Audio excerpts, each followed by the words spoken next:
Bismillahirrahmanirrahim. Dear students, Assalamu alaikum and welcome back to our plant biochemistry 1 class. We started admin degradation, the standard procedure which has been used most extensively to determine the sequence of proteins. पिछली दो videos में हमने इसके बारे में देखा और आज इसके जो एक्चुअल रिएक्शंस हैं वो हम बेसिक तरीके से उनको स्टडी करते हैं। तो इसमें पहला स्टेप ये होता है एडमिन डिग्रेडेशन में कि जो पॉलीपेप्टाइड का एंड टर्मिनल है, स्टार्ट वाला सिरा, इसको लेबल किया जाता है कंपाउंड फिनाइल आइसोथायोसाइनेट। इस कंपाउंड से, जो कि एक साइक्लिक कंपाउंड है, उससे इस एंड को लेबल किया जाता है। हमें पता चलता है कि ये वो एंड है जो कि स्टार्ट है या जो एमिनो एंड है। उसके बाद जब ये उसके साथ अटैच हो जाता है तो इस अमीनो एसिड को बाकी पॉलीपेप्टाइड से तोड़ दिया जाता है, क्लीव किया जाता है, जुदा किया जाता है और हमारे पास जो रिज़ल्टिंग कंपाउंड आता है ये थोड़ा सा बाद में आता है। इससे पहले एक और भी इंटरमीडिएट है, वो अगले स्लाइड में उसका जिक्र आएगा। इसको हम कहते हैं phenyl thiohydantoin PTH amino acid derivative. तो इसके दो हिस्से होते हैं, एक ये फिनाइल आइसोथायोसाइनेट होता है साइनेट, और दूसरा इसके साथ जो वही अमीनो एसिड होता है जिसका अमीनो ग्रुप के साथ इसको अटैच किया गया। So this is PTH, phenyl thiohydantoin. अब इसके साथ अमीनो एसिड अटैच होता है। फिर इसके बाद इसी अमीनो एसिड को, जो कि इसके साथ ये जो PTH बन गया हमारे पास अमीनो एसिड डेरिवेटिव, इसको हम स्पेक्ट्रोस्कोपिक या क्रोमेटोग्राफिक ख़ास तौर पे खसूसन HPLC high performance liquid chromatography, इससे हम इसको, ये C है HPLC high performance liquid chromatography, इससे हम इसको आइडेंटिफाई करते हैं HPLC, या स्पेक्ट्रोस्कोपिक तरीके से इसको आइडेंटिफाई किया जाता है। अब पॉलीपेप्टाइड, ये डायग्राम अगली स्लाइड पे आ रही है। अब पॉलीपेप्टाइड चेन एक रेजिड्यू यानी कि एक अमीनो एसिड उसमें कम हो गया और ये प्रोसेस हम दोबारा स्टार्ट करते हैं, repeated on the short and peptide. और फिर नया अमीनो एसिड जो होता है, क्योंकि अब एक अमीनो एसिड निकल गया, पीछे अमीनो एसिड का फिर हमारे पास NH2 ग्रुप रह जाता है।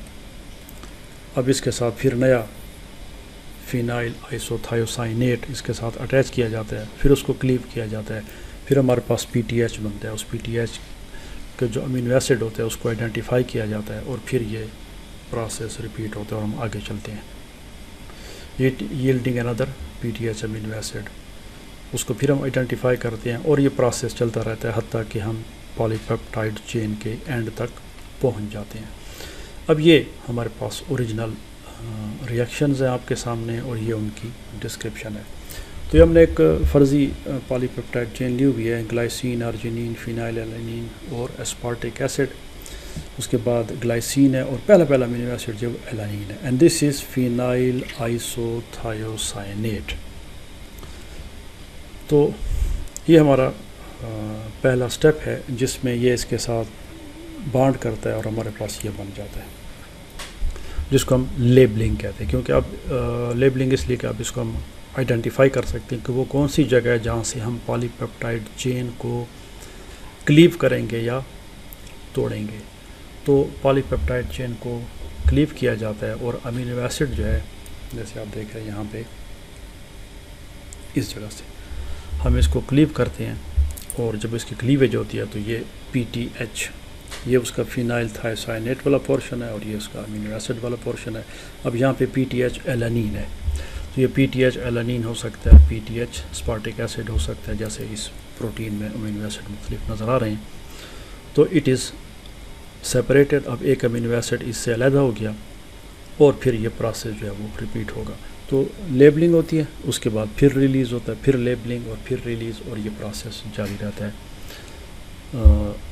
ये वो फिगर है 3.29 जिसकी पिछली स्लाइड पे ज़िक्र था।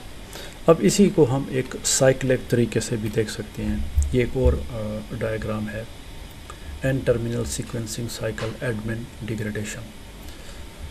तो अब इसमें ये वो प्रोटीन है, अब इसके साथ ये फिनाइल आइसोथायोसाइनेट इसके साथ अटैच हो जाता है और ये कम्प्लेक्स एक हमारे पास बन जाता है, और इसमें पहले जो है वो AZT अमीनो एसिड बनता है और फिर इस AZT अमीनो एसिड को PTH अमीनो एसिड में कन्वर्ट किया जाता है और इसकी HPLC से सेपरेशन होती है और इसको आइडेंटिफाई किया जाता है। तो जब ये अमीनो एसिड इससे अलग हो जाता है तो प्रोटीन के अमीनो एसिड एक उससे कम हो गया, तो ये प्रोटीन आगे चलती है, फिर नई लेबलिंग होती है। तो दिस इज़ एडमिन साइकिल जो कि बार बार रिपीट होता है, और हत्ता के तमाम अमीनो एसिड जो है वो एक एक करके सेपरेट कर लिए जाते हैं, and we get the sequence of amino acid of that particular polypeptide chain. अब वो छोटी है बड़ी है जितनी भी है, और पिछली वीडियो में मैंने आपको बता दिया कि एडमिन डिग्रेडेशन हम आमतौर पे इस्तेमाल करते हैं स्मॉल साइज्ड पॉलीपेप्टाइड चेन या स्मॉल साइज्ड प्रोटीन्स। ये बड़ी लंबी चौड़ी प्रोटीन पे ये मेथड इस्तेमाल नहीं होता। तो ये था इस वीडियो में, मुख्तसर सी वीडियो में हमने एडमिन डिग्रेडेशन के जो एक्चुअल साइकिल हैं या उसके केमिकल रिएक्शंस हैं वो हमने बड़े सिंपल तरीके से देख लिए। तो एडमिन डिग्रेडेशन चाहे प्रोटीन छोटी हो या बड़ी हो, उसके सीक्वेंस को मालूम करने के लिए एडमिन डिग्रेडेशन ही इस्तेमाल होती है।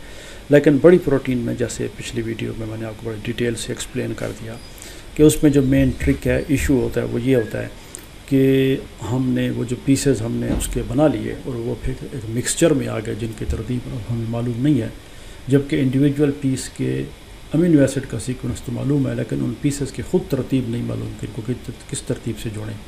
तो ये हमारा अगली वीडियोस का टॉपिक है जिसमें हम उस प्रोसीजर को देखेंगे कि जिसमें हर एक पीस का अमीनो एसिड सीक्वेंस मालूम करने के बाद हमने उनको जोड़ना है ताकि वो फुल प्रोटीन का सीक्वेंस हमें मालूम हो जाए एन टर्मिनल से C टर्मिनल तक। तो वो इंशाल्लाह अगली वीडियोस में देखेंगे। Thanks for watching and see you in the next video.